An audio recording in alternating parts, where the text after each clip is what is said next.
But since we had our last speaker, my first question was going to be for Mr. Discenza. It has two parts. The first part of my question is, if there was one sentence that you could use to describe Toronto, what would that be?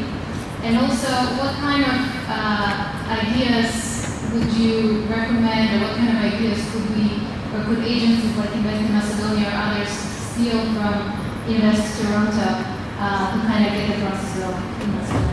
Those are excellent questions. Number one, if I could think of what Toronto is for me and for what it could be for anyone in track, it's still the city of hope to me. Hope for your personal family for a better life, and hope for your business. Where no matter where you come from in the world, you can bring what you have and still hope for a better life. And that's the essence of Toronto, I think.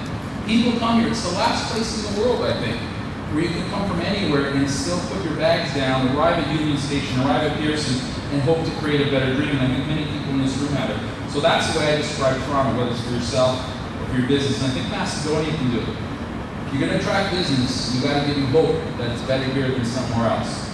Now, the second question is in ideas, and I think I'll go back to my last comment, is be clear about your story and your legend. And I'll take the example from Toronto. If you go around the world like I do, there's actually nothing bad about Toronto. There's not a legend yet. Part of it is we're young. Part of it is, but talk to people in Toronto, it's great, it's nice, I was there, I was up to see the tower.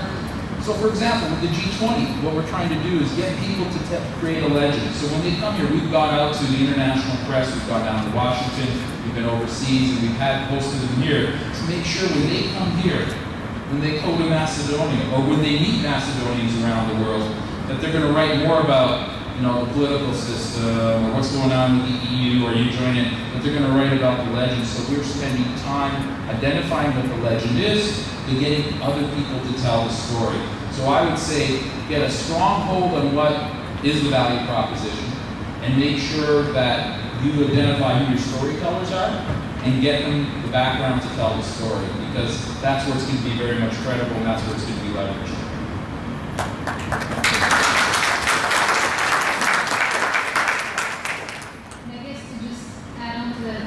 Talking about Invest in Toronto and Invest in Macedonia, I'd like to ask Mr.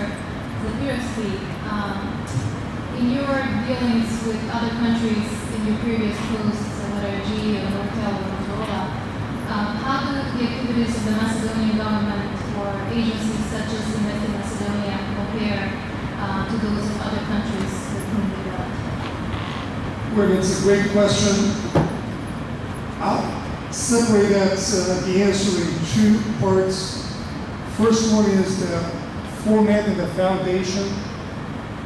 I mean, I would argue it's sound and in a better place, relatively speaking, from the time it was started and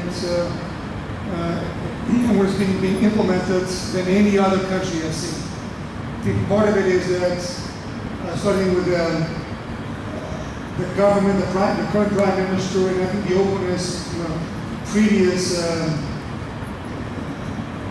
administrations was how to shorten the learning curve.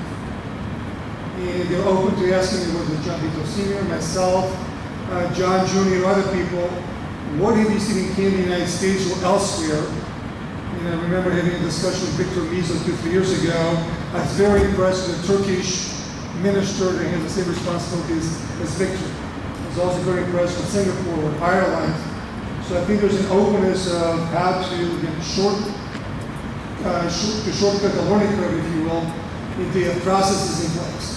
So what I think you saw from Viktor's presentation is a combination of incentives, combinations of knowing what to say and how to start selling those to companies that's frankly as good as any out there. That's the first part. Now, second is execution and mirroring reality with what's on a piece of paper.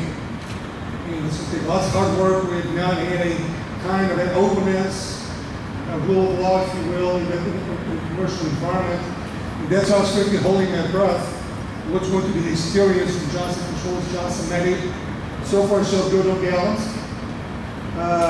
I receive a monthly update, and I just pulled it out from for Viktor in terms of the phases, how many companies the victor and the promoter seat. And for example, there's more than 2,000 inquiries, if you will. And there's like a funnel, starting with inquiries, and at the end is aftercare. Aftercare is jobs and controls. They've gone through the whole process. They investigate Macedonia. So from that perspective, I'm very, very pleased. And frankly, the second area is that the work ethic within Macedonia. And not to be derogatory, I mean, I think this is there used to be a joke in Russia that so you pretend to pay us and we pretend to work. So that mentality has been in Russia now for the last 6 or 7 decades, if you will. In many parts of Macedonia, it was the same. I'm not making it enough, so I'm not going to work hard enough. As a result of it, that creates a vicious cycle. We bring the same Macedonians into Canada, the United States. People say, my goodness, he or she is the best worker we've ever seen. And also the youth. You know, I love speaking to youth all over the world, Macedonia included. And there's a sense of a despair at times. And part of I think the challenges that the government has, or people that would like to help the country, is to provide a balanced picture of what's possible. There's no utopia, but certainly continuing at a level of a low level of employment, a low level of expectations, will not allow Macedonia to be, what I'm hoping to be, average EU country by 2020.